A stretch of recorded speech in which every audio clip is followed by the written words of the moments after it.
So I proved that in some strange way, I'm the exponential business that they talk about with AI, and I did it with no AI. I did it. Jeanne's manual, we joke about it. Jeanne's manual AI to be an exponential business, because the exponential business is that, oh, people are going to make millions just with 2 people with AI. I did it without the AI because I'm that person that does everything like the hard way, but it worked.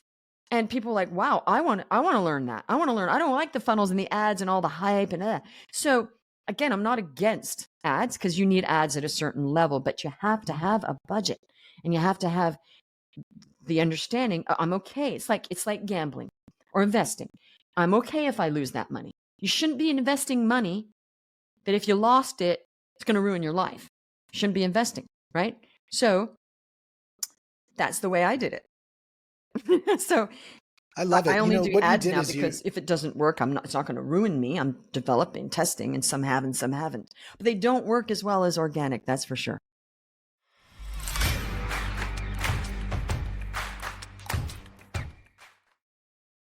Welcome back to the Money, Mindset, and Mentoring Podcast. We have Jeanne Omlor here. She is a business strategist and a business coach. She helps people, businesses, companies grow and scale. And Jeanne, I'm so happy to have you here, and let's talk business.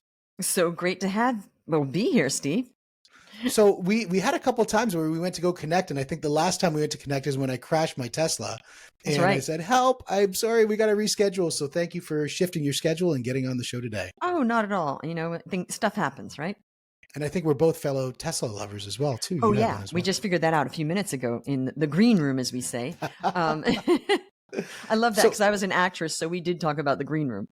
Did you have any specific demands, like the blue M&Ms or anything like that? Or? Oh, no, I wasn't that high level. It was like, could I please just have heating? Actually, it's so funny. I was in a film once, and there were a bunch of guys on the set with me, and I had to share a dressing room with the guys, and the guys had to leave the dressing room for me to, it was not appropriate. And one of the stars actually went and complained and said, she needs her own dressing room.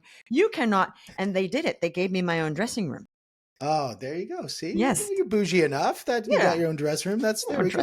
Yeah. That's a milestone. Yeah.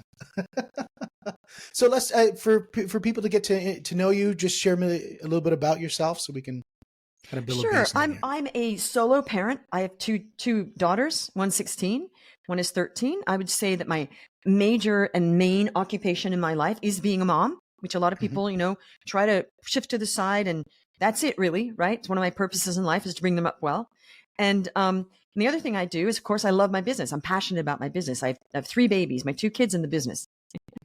And sometimes I tell my kids, you know what? I'm actually almost as happy that my clients are doing well as you guys.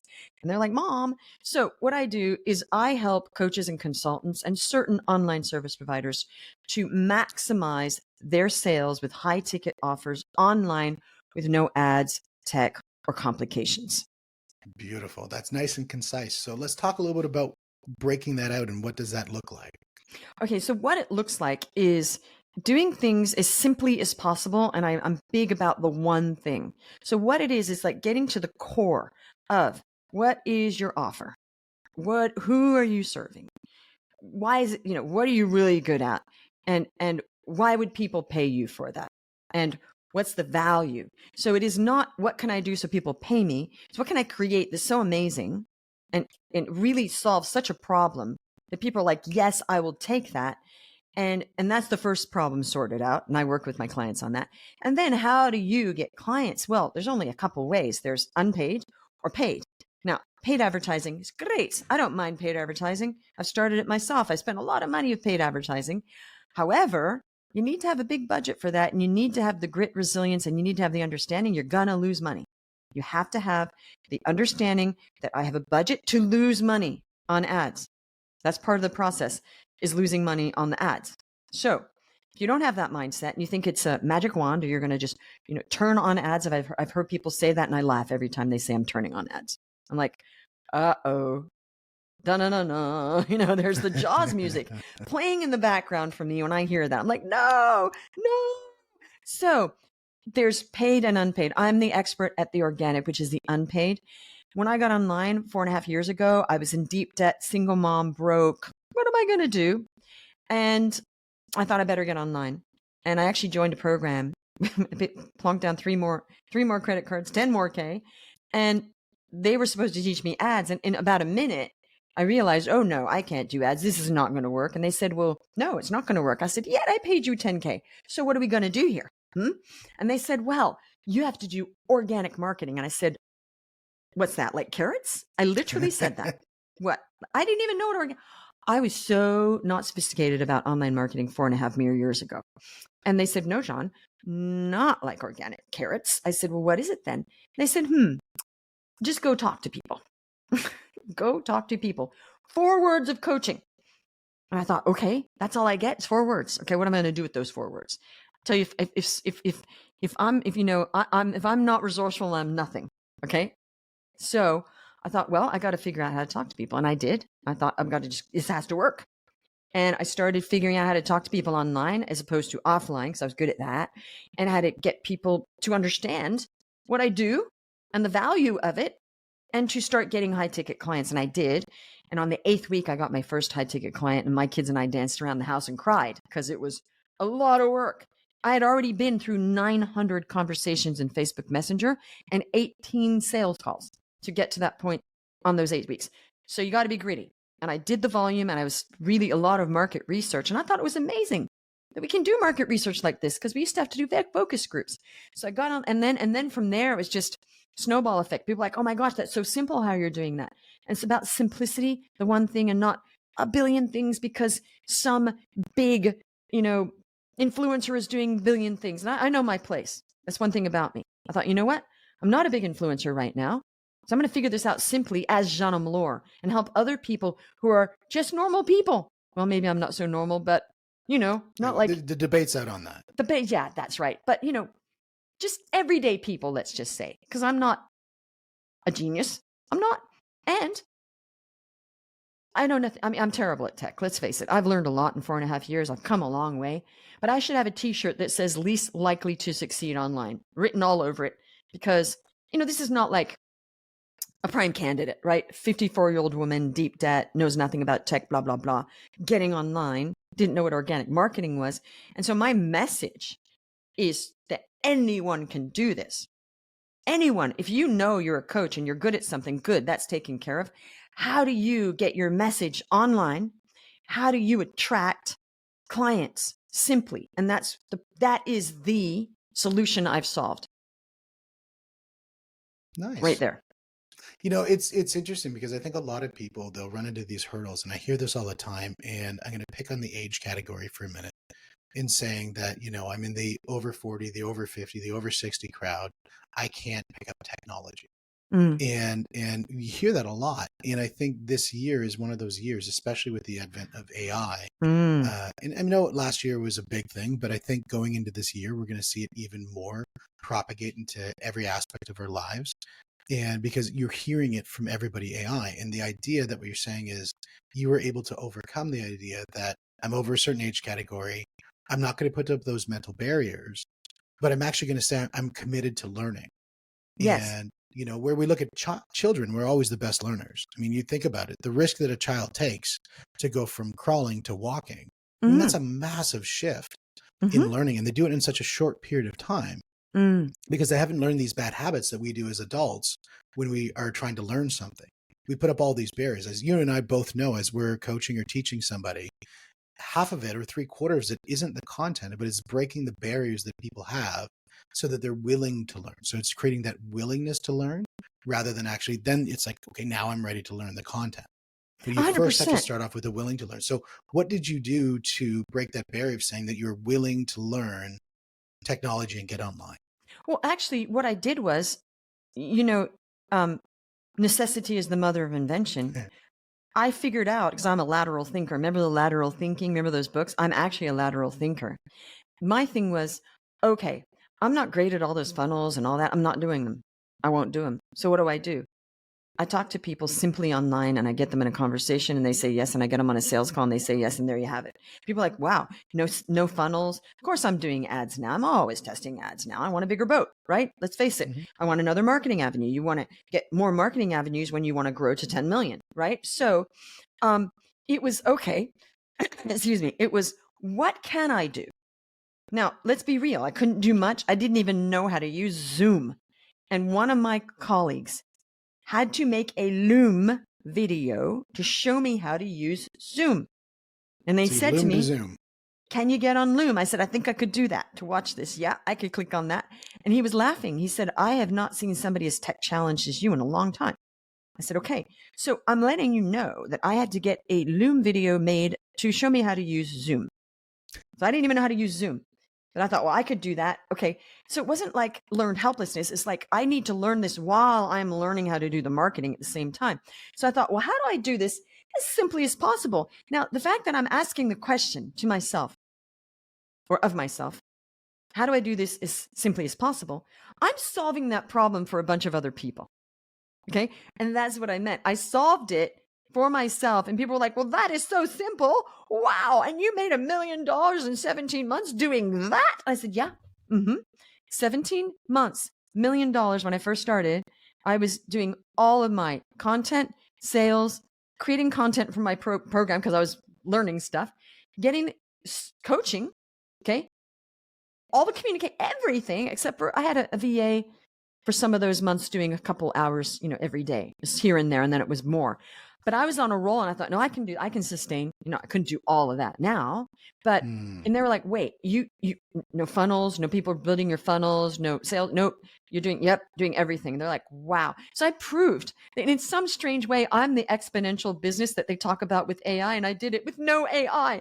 I did it. Jeanne's manual, we joke about it. Jeanne's manual AI to be an exponential business, because the exponential business is that, oh, people are going to make millions just with 2 people with AI. I did it without the AI because I'm that person that does everything like the hard way, but it worked. And people were like, wow, I want to learn that. I want to learn. I don't like the funnels and the ads and all the hype and So again, I'm not against ads because you need ads at a certain level, but you have to have a budget and you have to have the understanding. I'm okay. It's like gambling or investing. I'm okay if I lose that money. You shouldn't be investing money that if you lost it, it's going to ruin your life. You shouldn't be investing, right? So that's the way I did it. So I love it. I only do what ads you did now is because if it doesn't work, it's not going to ruin me. I'm developing, testing, and some have and some haven't. But they don't work as well as organic, that's for sure. The thing what you did is you took something that's a very simple concept and then said, I'm going to try this simple concept, and then committed to doing it. I think, see, the thing is the concept is simple, but the actual activity itself is very simple, but the committing to do the activity, that's the difficult part. Because what I find is a lot of people, they want to succeed, but then, their want to succeed is less than their desire to not succeed because they're not committed. And so the idea of breaking through the barrier, where you talk about necessity as the mother of all invention or whatever, is that the necessity created that. The challenge that I find with a lot of people who are in the middle class kind of a situation is that, I had this guy, his name was Nick Shelton, who's on the show. Super great guy. He wrote a book called The Introvert's Guide to World Domination. What a great book. What a great title. And what he said is, when he started going through his story, everybody always has these, and he opened this, he said, all these people always have massive stories. I came from, I was living in Africa under a rock and my parents would beat me and all these things. And then I worked so hard to get out of that to this, where I am today. He's like, that's not my story. My story is I lived in middle America. My parents were middle income. And, I went out of a middle class kind of thing to get to where I am today. Yes. And I'm like, I think your story is actually more powerful. And here's why. Because the person who has the story from massive adversity, who came out of massive trauma, who came out of horrible situations, if they would have stayed in that situation, that would have left them in massive debt or massive, trauma or whatever it would have been. They got to get out. Necessity pushed them. For him, he lived in a good situation. But I think what's more dangerous than trauma is living in something that's perceived as comfortable when actually it's killing you. Exactly. And so the idea of the middle class and the middle class idea is that good is the enemy of great. And so once you got to that situation that you were comfortable, and I see, in our conversations, you're always looking up. So the idea is to say, how do we get out of comfort and get into greatness? It is about desire and motivation. And Mhm. it's interesting that you say that's so aligned with what I talk about is everything is hard. Mhm. Everything's hard. If people say it's easy, they're wrong. It's not. Being overweight is very hard to be overweight. It's also very hard to go on a diet and lose that weight. So you choose your hard. I Now, love that. you I love that. choose your hard. It's going to be hard.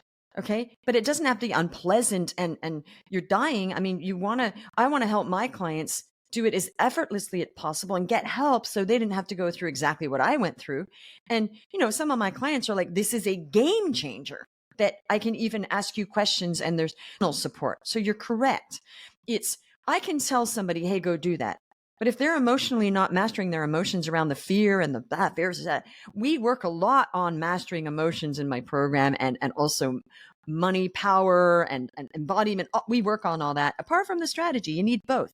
However, there's two types of Mhm. people. A lot of types, but this is Jeanne Omlor's two types of people in entrepreneurship. There's number one, the person that says, oh, I want all that. I want $1 million. Yes, that's what I want. And they get all juicy about it. Yeah. I'm like, what do you want? I always ask people, what do you want? I want this. Great. Let's dream. Yeah, that's what we want. And let's raise that. Love it. Huge, audacious goals. Beautiful. Got it. Then this was the two types come in. There's the people that will say what they want, but are not prepared to do what it takes to get it. Now, those people Mm. can turn into those people into, I've turned into that. Like, it's not like, well, you're in hell, but you've got to be aware of what type you are and where you are. You've got to know self-awareness. Where do I fall in that? Now, what's the worst thing is the people that say they want something and they're not willing to do it. Okay. But they're Mhm. not aware they're not willing to do it. And their life is one big limbo because it's this unclosed loop of, I really want that, but they're never going to get it because they're not prepared. Those people should really look deep and ask themselves, am I willing to do whatever it takes? If the answer is no, give it up and have a good, comfortable, whatever life you want. No judgment, by the way. Now, there's the other type of person that says, I want all that. Yes, this, and they are prepared to do what it takes to get that if it's not illegal, immoral, or unethical. Those are my three caveats, whatever it takes, apart from those three things, of course, Mhm. right? Now, when people get aligned with that and they understand where do they fall? I want all this stuff. We all want stuff. We want to be everybody. We want to make money, millions. Yeah, I want the lifestyle. Got it. But wait a minute. Am I willing to put extra hours in and not have my, complete family days? And I gave up so much to do what I did when I first started my business and Mhm. newly single before the other iteration when I was teaching offline, all sorts of businesses, offline marketing and business consulting. And I was also executive leadership coach, blah, blah, blah. I spent 2 years working from 7 p.m. till midnight every day, every weekday. And I didn't watch any media. My whole life was taking care of my kids and working. It was 7 till 7, kids, because they were young. Park, play Yeah. dates, this, a little tiny bit of work maybe, 7 till midnight, because I understood I needed to put the reps in. I was prepared to do that. It was very hard. I was exhausted and sleep deprived for years, but I knew I had to do it. And I'm not saying I have the hardest life ever. This is a personal example. And that was the first iteration. Then the second one, when I got online, I was working 16 hours a week to try to figure this out. So that's the quick Mm. question. Um, what do you want? Are you truly willing to do whatever it takes to get it? If not, give it up and have a nice life. It's all good. Yeah. If you are, then do it. Get help. Well, I think one of the things that's you really hit the nail on the head, and it's something that I really believe is that, and we see this a lot. This recordings around the January timeframe, and people start the new year with all of the I'm going to do this and I'm going to do that, and they all have the motivation to do it. The biggest thing that the transition that happens is that motivation has to be backed by discipline, Mm-hmm. because discipline shows up when motivation doesn't. And I think that's extremely important message for people to realize is that you can dream big, but if you don't follow up with big action, you're going to end up with smaller goals. And you're going to start to adjust your goals. And my belief is always this is that when you set a goal, never adjust it down, just always adjust your actions. Mm. Set your goal, like set a big hairy target, like make it a BHAG target, right? And set that goal. But then make your actions match it. And that's the way that even if you fell slightly lower, even if you did, like, let's just say the worst case scenario, your deficit is you're slightly lower than your big hairy goal, you're probably going to be okay with that. Right. Right. Because you got way above what you thought was even possible. And I always challenge people. I'm like, well, maybe you're going to hit your goal. Maybe it just takes a little bit longer. That's the biggest thing. I think Warren Buffett says most people overestimate what they're going to do in 1 year, but underestimate what they're going to do in 5. So maybe your goal is the right goal. Just your lens of the time it took to get there is a little bit right. longer. And you're going to hit the goal. And you're right about discipline, but you cannot be disciplined if you don't want it enough.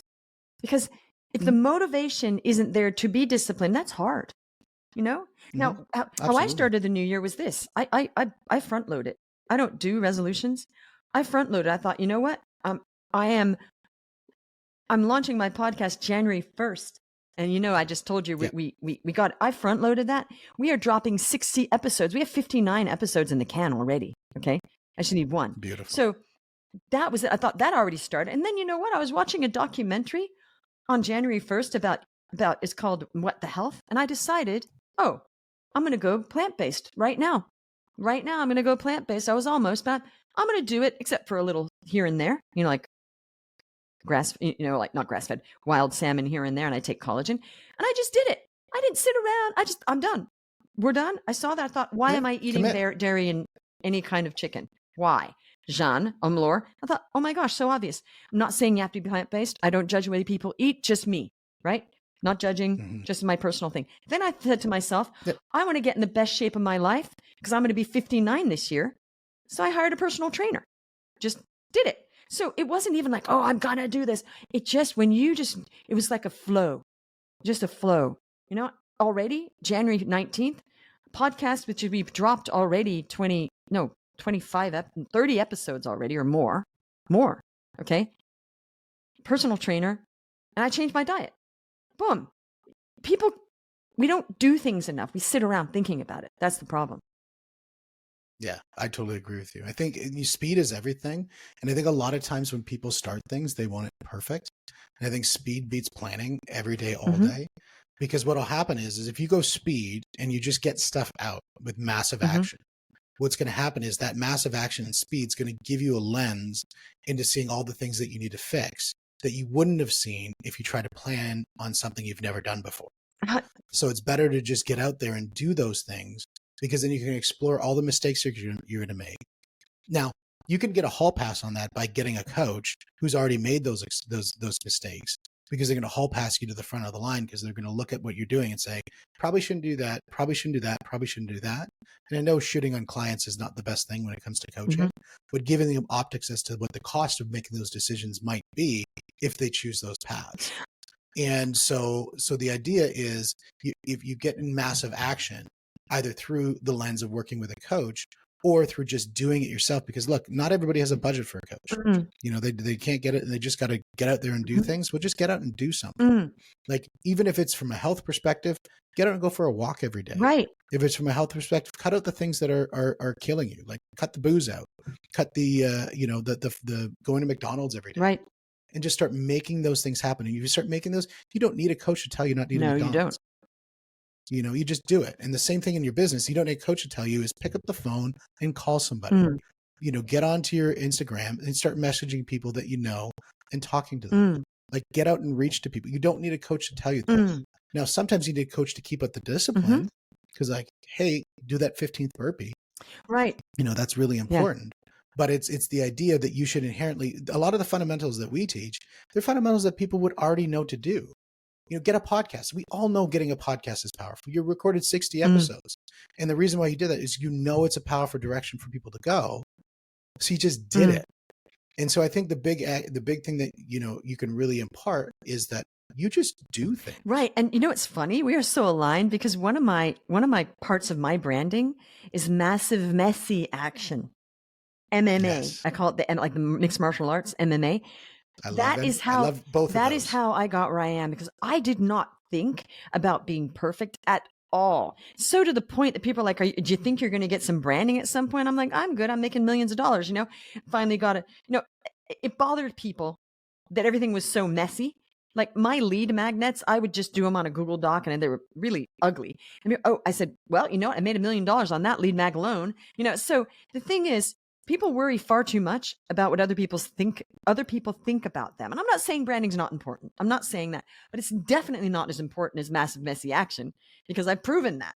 I've proven that I didn't go spend $50,000 on branding, because a lot of that branding, it's a facade. There is nothing behind a lot of people's branding. My thing is authenticity, moving towards very solid branding that's lived in and it's developed as you go. That's good branding, and then, oh, sure, I'll do a photo shoot because I know what my alignment is now, So I agree with you. Do something. I don't have a health coach. I'm in pretty good health. It was just I watched a documentary and I was already really healthy. And I thought, you know what? Why don't I just go the extra mile? Because I don't really want to drink milk that has pus in it anymore. And by the way, they've proven that cutting out all dairy and all meat basically can cure cancer and diabetes. So, why wouldn't I aim for optimal health at this point? I'm 50. I'm not going to turn 59. I thought, you know what?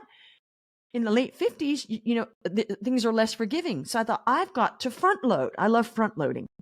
And I don't eat meat anyway, but I was eating chicken and turkey. And I thought, no more. So it's like, what do you want? I want optimal health. So then I thought, well, then I work out anyway. And I thought I should get a trainer just to make sure that I'm doing things properly and I'm going to be, more toned, because I get lazy.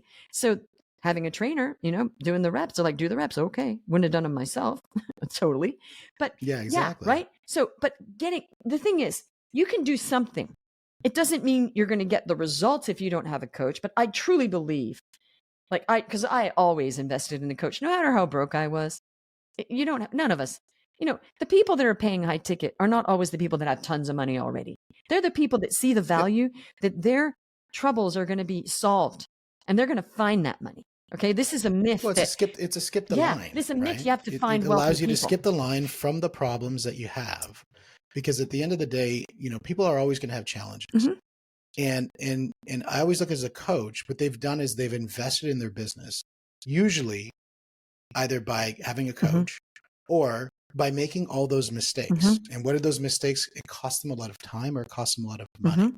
And I call that an investment when you're a coach, because if I've made this mistake and I can share that mistake with somebody else, so they don't have to, it means that I've sort of shared the burden of that cost with somebody Absolutely. else. And and so therefore I don't have exactly. to absorb it all I see myself. it that way. I pay a lot of coaches for everything, just to get an answer. So I can say, my motivation is to help me and my clients. I'm like, I'm going to learn that so that my clients don't have to hire that coach. And here's the answer. It's about it. There is a shortcut. People say there's no shortcut. Yeah, there are shortcuts, but you still have to do the work. But there are shortcuts, because if I'm muddling around in the mud and not knowing what to do, why wouldn't I hire that coach that's already done it, get me out of the mud and show me the pathway? Right? So I feel like if people really, really want something, like I was investing in coaches when I was in deep debt. I just shared that with you. I didn't say, oh, I'm already in debt, I can't. I was said to myself, wow, I got to really get the show on the road. I'm 54. How much time do I have left? Now, if not now, one of my mottos is, if not now, when? That's my motto.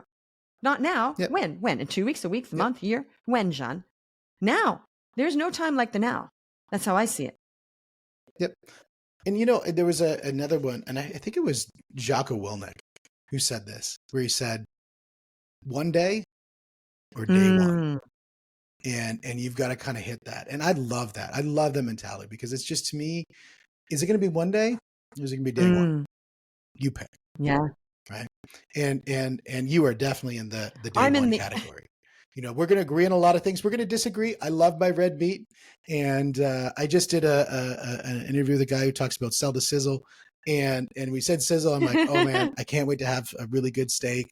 And so, each body is a little bit different, so we all react differently. Yeah. And but on a lot of the other elements, I'm so glad to hear such an alignment around the idea of massive, your words, messy action. And I agree with that. I think that is a great model to have.